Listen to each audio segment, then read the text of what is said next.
കൊള്ളാം. നല്ല നല്ല പൃഥ്വിരാജ് നല്ല അഭിനയമായിരുന്നു. കൊള്ളാം, നല്ല പടം, അടിപൊളി പടമാണ് കേട്ടോ. നല്ല സിനിമയായിരുന്നു, കൊള്ളാം.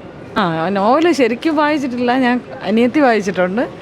അപ്പോൾ എനിക്കിപ്പോൾ കണ്ടപ്പോൾ നമുക്ക് ശരിക്കും ടച്ചിങ് ആയിട്ട് തോന്നി. ടച്ചിങ് ആയിരുന്നു, ഇമോഷണലായിപ്പോയി. നല്ല സിനിമ.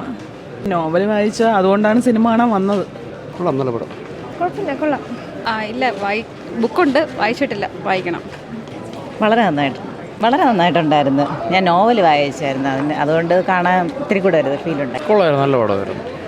ബുക്കിലുള്ളതിനൊക്കെ തന്നെ അതേ കണക്ക് നമുക്ക് എടുക്കാൻ പറ്റിയിട്ടുണ്ട്. പക്ഷേ ബുക്കിൽ കുറച്ചുകൂടെ ക്രിയേറ്റീവായിട്ട് നമുക്ക് എഴുതാൻ പറ്റും. പക്ഷേ ആക്ടിംഗ് ഒക്കെ വെച്ച് നോക്കാനായിട്ട് അടിപൊളിയായിട്ട് തന്നെ ചെയ്തിട്ടുണ്ടായിരുന്നു.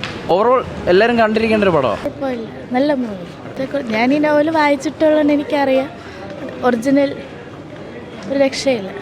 നല്ലതായിരുന്നു. നജീബും ഹക്കീമും എല്ലാം കൊള്ളാം. നല്ല സംവിധാനം. ഞാൻ 10 വർഷത്തിന് ശേഷം ഇപ്പോൾ കാണാൻ ഒരു സിനിമ വായിച്ചിട്ടില്ല. പക്ഷേ ഇതെന്തോ എനിക്ക് ബിഗ് സ്ക്രീനിൽ കാണണമെന്നൊരു താല്പര്യം. പൃഥ്വിയുടെ പടം നല്ലതാണ്, കാണാൻ കൊള്ളാം. പൃഥ്വിരാജിൻ്റെ അഭിനയം തന്നെയാണ് പറയേണ്ടത്. പുള്ളിക്ക് മിക്കവാറും അവാർഡ് കിട്ടാൻ സാധ്യതയുണ്ട്. ഓസ്കാർ കിട്ടണമെന്ന് പറയുന്നത് പൃഥ്വിക്ക്.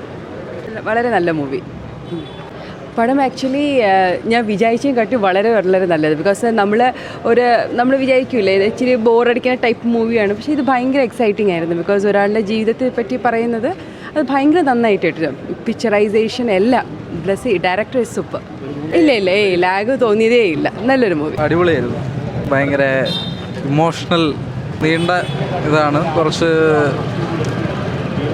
നല്ല പടം. കുറച്ചേ കാണിച്ചുള്ളൂ. ഇതൊരു വെബ് സീരീസ് ആയിട്ട് എടുക്കാൻ പറ്റിയിരുന്നെങ്കിൽ, അതും തിയേറ്ററിൽ വന്നിരുന്നെങ്കിൽ കുറച്ചുകൂടി വലിയൊരു അനുഭവമായിരുന്നു. എന്തായാലും hats off to the whole team. നല്ലായിരുന്നു, നല്ല എക്സ്പീരിയൻസ് ആയിരുന്നു. പറ്റി എന്താ പറയുക, ഫുള്ളില്ല സിനിമയുടെ ഒരു സ്റ്റോറി. നോവലിലെ ഒരു 3% 30% ഉണ്ട് മൂവി.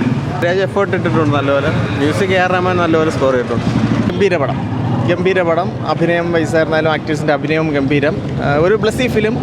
നല്ല രീതിയിൽ എല്ലാവരും ചെയ്തിട്ടുണ്ട്. ഒരു ചെറിയ ലാഗ് പോലും ഇല്ലാതെ നല്ല രീതിയിൽ ഈ പടം എക്സിക്യൂട്ട് ചെയ്തിട്ടുണ്ട്. നമ്മളൊരു ബുക്ക് വായിച്ചിട്ട് പോകുമ്പോഴത്തേക്ക് ആ ഒരു എക്സ്പെക്റ്റേഷനിലായിരിക്കും വരുന്നത്. അതിനെ കവച്ച് വെക്കുന്ന രീതിയിൽ ഫിലിം ചെയ്തിട്ടുണ്ട്. നന്നായിട്ടുണ്ട്, അടിപൊളിയായിരുന്നു സിനിമ. എന്താ നല്ല ഇമോഷൻ. ഞാൻ വായിച്ചിട്ടില്ലായിരുന്നു നോവൽ, പക്ഷെ എന്താണെന്ന് പറഞ്ഞു കണ്ണൊക്കെ നിറഞ്ഞു. അടിപൊളിയാണ്. പൃഥ്വിരാജിൻ്റെ ആക്ടിങ് ഒന്നും പറയാനില്ല, അടിപൊളിയായിട്ടുണ്ട്. പൃഥ്വിരാജിൻ്റെ ഏറ്റവും മികച്ചൊരു നല്ലൊരു അഭിനയം തന്നെയാണ്. നൈസായിരുന്നു, നല്ലതായിരുന്നു, കൊള്ളാം. കരഞ്ഞൊന്നുമില്ല, അത്രയും നല്ല ഒരു കരയാനുള്ള എല്ലാ ഇതുകൊണ്ട് കൊള്ളാം. നോവൽ വായിച്ചതുകൊണ്ട് അത്രയൊന്നും ഇതിലില്ല, അത് അത്രയും കൂടെ വേണമായിരുന്നു. കൊള്ളായിരുന്നു.